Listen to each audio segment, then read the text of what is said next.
Presidenti wanthu osauka woyamba kuno ku Malawi kutumikira amalawi mopanda mantha patha tsopano zaka 6 tikuthamangira cha 7 ndikutumikira amalawi mopanda dipo, mosayang'ana nkhope, mosayang'ana mtundu, mosayang'ana chipani. Ine ndimangobandula kubandula ndilibe kuti atuyu ndi ndani, bola chilungamo chiyende kuwayimirira amalawi osauka amene amakhala ndi mawu koma amalephera kuti akafikire kofikirikako. Lero ndili ndi nkhani zikulu. Lero ndichenjeza boma, ndipo mawu amene ndilankhule lero ena ngati simuamvesa bwino mundida, koma kuli bwino kundida kusiyana ndi kumakhala kuti tizinyengererana chilungamo tikumachiona. Mawu amene ndilankhule lero akupita ku boma, makamaka ku nkhani ya sukulu ya ulere imene ndi chimwemwe kwambiri chochokera kwa makolo osiyanasiyana komanso ana atamva kuti sukulu ndi ya ulere kuchokera mu Januwale muno. Tangosala ndi masiku ochepa, komanso tipita ku Nokma kukachenjezanso boma zapa za chinyengo zimene zikuchitika ku Nokmako, komanso tichenjeza bomalo nkhani ya ku MRA pamene a MRA kuzera mu MCP regime anapita ku Rwanda kukaphunzira za msonkho opsa kwambiri umene unakanidwa ku Kenya, umene unakanidwa ku Zambia, umene unakanidwa ku Tanzania. Koma boma la Malawi likufuna liyambe kuchita implement kagwiritsidwe ka msonkho umeneyo umene uchite punish anthu ambiri ya zamalonda komanso zinthu kukwera. Koma ndisanafike kumeneko ndikufuna ndichenjeze zisiru zonse zimene zimalimbana ndi moyo wa ine. Kwa chaka chimene chija 2024-2025 mwandinamizira zambiri makamaka za kudwala kwanga komanso kumwalira kwanga. Some 3 days ago zisiru zomwezo zinapitanso pa social media ndikukanena nkhani yonama kuti nenda panga ngozi kubembeke. Nangofuna ndikusimikizireni amalawi nonse amene mmayimba mafoni kunena kuti ineyo ndapanga ngozi. Ine sinapange ngozi, ndili bwinobwino, ndipo ndinali ndikugwira ntchito zanga za kumunda, ndipo ndili bwinobwino, palibe china chovuta.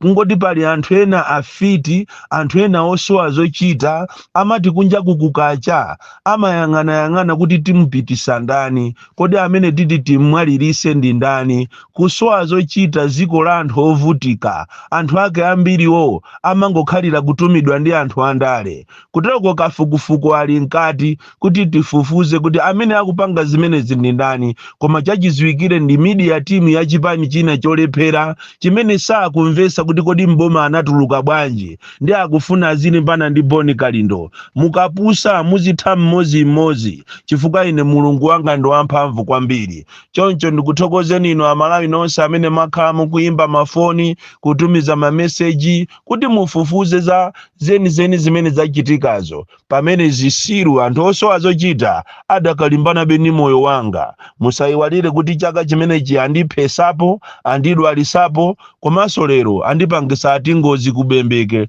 zimene zili zonama.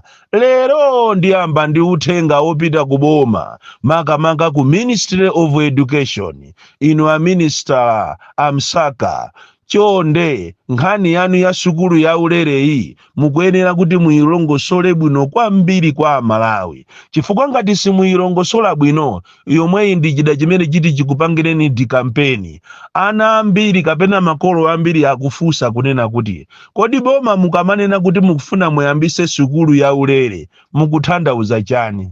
Kodi sukulu ya ulere ndiye iti? Ndipo weni amene atazika khala pa sukulu ya ulere ni ndani? Chifukwa kunja uko kuli manong'onong'o anthu ena kuti aja amapita mazulo ku sukulu, aja amachidwa kuti anaiti amene aja azilipira. Komanso zikuoneka ngati nkhani ya boarding iyi sikumvekeka bwinobwino. Kodi anawa akapita ku sukulu azikalipira boarding kapena samakalipira? Kodi mukamanena kuti sukulu ya ulere mukuchosako sukulu fees yo, ana samakalipira sukulu fees yo, nanga development fund zimene zizi aboma kuzera ku Ministry of Education mukanakhala ndi press conference ya emergency kuti muawunikire a Malawi kodi amene atazikaphunzira sukulu zimene zindi ndani? Tikuziwa kuti za private ndi za private, koma sukulu zonse za boma kodi amene ati akuchita qualify kuti azikaphunzira ulere ndi ndani? Ndipo amene iyi azikaphunzira ulere kuzera kuchani ndi chani? Zonsezo tu munayenera inu aboma muzichite package muapasi ya Malawi. Kodi kapena examination fees izakhalako kapena sizakhalako? Kodi anawa muziagulira ma uniform? Anawa muziagulira sapato? Anawa muziagulira makope? Anawa muziapasa zonse zimene zimafunikira za kusukulu? Nanga upeza masukulu ena amangolipirisa zinthu chisawawa. Kodi zonsezi mukuzichita abolishi? Undu utenga ufunikira kwambiri kuti inuyo aboma mulongosole mutambasule kwa Malawi kuti amvese kuti tikamanena kuti sukulu ya ulere tikuthandauza kuchokera ku primary kapena ku secondary za boma, ndipo ophunzira awa ndi awa chifukwa zikumveka kunena kuti pali anthu ena amene atazayambe sukulu za ulere zawo mu January za ulere koma ena azizalipira. Ziwaniso ni kuti kuma secondary school ambiri kuli chitidwe umene maziphunzisi amaphunzisa ana ena mazulo anaiti. Chimene chiso munayenera kuti mudziwe kuti kona ana awawa amabwera kumazaphunzira sukulu za boma naitiwa amene waso azizaphunzira ulere. Mukalephera pamenepo muziwe kuti ndika down for kanu kati campaign chifukwa expectation is very high. Nkhani ina yovuta kwambiri imene tikufuna tilankhule pano ndiyo khuzana ku MRA kuzera ku ulamuliro wa MCP adapita kukaphunzira za VAT za msonkho value added tax imene akufuna azimu azichita apply kwa wina aliyense wa malonda. Akunena kuti china chilichonse chimene chiti chikhale mu grocery kuzera ku TPIN ya iniyo anthu ogulisa zimene zijazo malonda onse kaya ndi singano, machesi, buledi, chani, mbale zonse zizikhala kuti ku MRA kwali nazo. Zizikhala mu kompyuta mwawo, zizikhala mu system yawo. Ndipo pamene inu mukugula katundu ndiye kuti nawonso kujeni system imene yachita kale kapu cha izichita kale kapu cha katundu amene inu mwagula. Ndipo iyo azimuchita monitor katundu yo. Ngati katundu yo sagudwa yo kwa iwo alibe nazo ntchito, kwa iwo ndiye kuti akulene alandire ndalama. Pamene inu yo mukugula katundu, pamene inu yo mukulowesa katundu ndiye kuti ku MRA apanga kale ndipo akuchosera automatic, azichosera automatic pakutha pa nthawi muzingolandira milandu kapena receipt kapena summon yonena kuti mukapereke ndalama mwakuti ku MRA. Iyi ndi system yovuta kwambiri kumbali ya business. Ndi jamunaona mademo anachitika ku Kenya, mademo anachitika ku Tanzania, komanso anthu anaukira ku Zambia. Izi ngati abo masimuziyang'ana bwino indi ati muli pa program yotolera ndalama, koma katolero kanu kandalama kenaka muthawisa ma investors, muthawisa business. Anthu azipita kumaiko ngati ku Tanzania, Zambia komanso Mozambique. Lero limpite m'maboda ambiri muona kuti katundu amabwera nyengo ino ya New Year komanso Christmas. Mpeza kuti m'maboda monse mulibe mwanthu sakugula katundu kuopa system imene ikufuna kuyambiza MRA.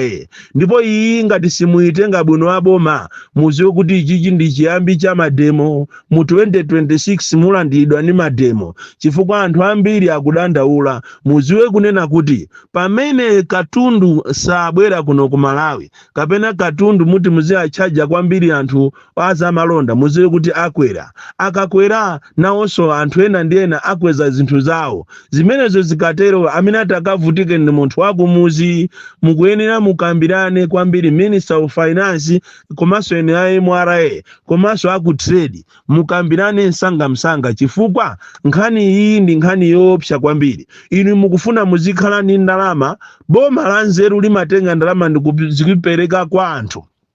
boma la nzeru limatenga ndalama ndikuwapasa anthu kuti azikhala ndi ndalama, koma boma ilili kuzera ku system ya MCP imene anakaphunzira anachita adopt kuchokera ku Rwanda, akufuna kuti boma lizikhala ndi ndalama kuposa anthu. Ndiye mudziwe kunena kuti muziko muzakangoyamba that system yonena kuti boma lizitolera ndalama zambiri kuposa anyake ya zikolo, boma limagwa likagwa, muziwe kuti chanu palibepo, ndipo zosatira zake economy ya ziko ipitirirabe kuonongeka. Awa ni malangizo anga chabe opita ku Minister of Finance, ku MRA, komanso ku Trade, kuti muunikire bwinobwino zimene zizi. Ngati simuunikira muziwe kuti zanu palibe. Nkhani ina yopsa kwambiri imene ndikufuna kuti tiaunikire Amathanga, Minister of Mining kuno ku Malawi, ndi katero imene ikuchitikira ku Nokma, monga mmene akhala akulankhuliraponso ma activist ena.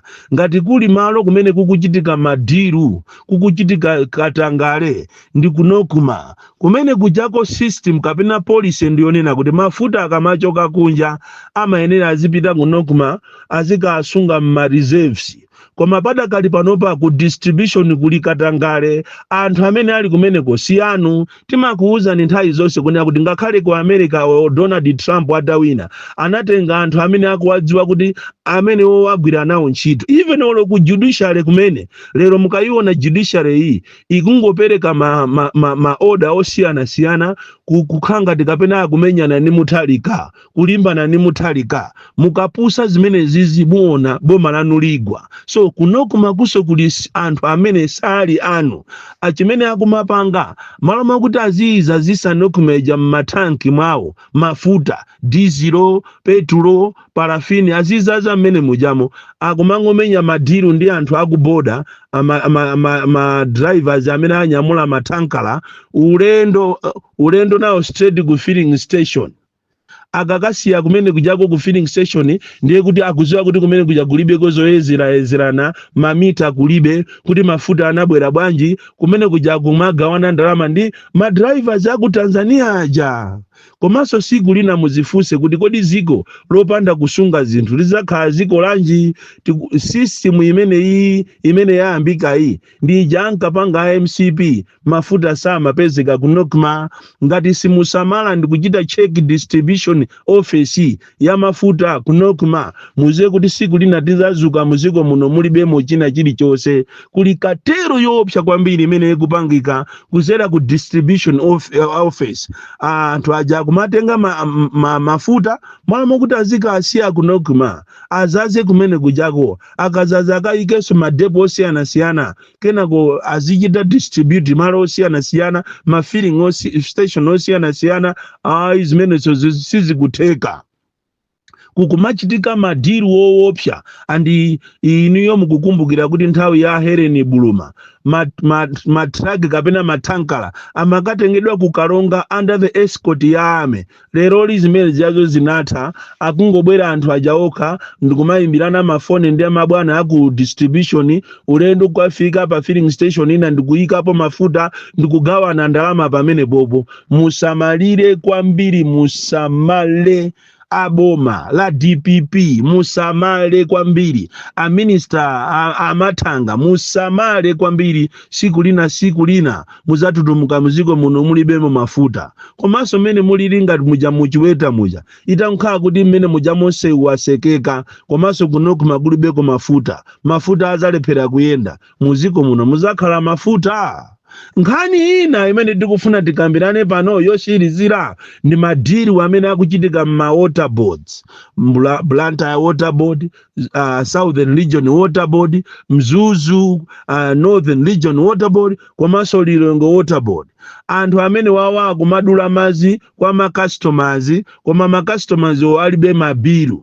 Ukapita kukafusa kumangona kuti chonde ndalama tikubwezerani kumathapakana 6 months. Nchitidwe umene ukuchitika kwambiri ku Southern Region, komanso ku Blantyre Water Board, komanso ku Lilongwe Water Board, kumene ma customers akulira koopsa kumaduliridwa mazi, komanso kumapasidwa ma bloated figures amene akupindulira anthu akumeneko. Pakufunika Anti-Corruption Bureau, komanso Competitions and Fair Trade mutalowa pamene pandikuyang'anapo bwinobwino kunena kuti customers ambiri okhuzana ndi zamazi akudandaula chifukwa cha mchitidwe wa chinyengo umene ukuchitika kuja kumachedwa ku ma water boards kumene akumapereka mabiru amene kulibeko komanso kumadula mazi njolinga kuti anthu akalipire fee jayo 8,000 ka 9,000 connection fee ndi cholinga kuti akuluakulu azigawana mu system yawo.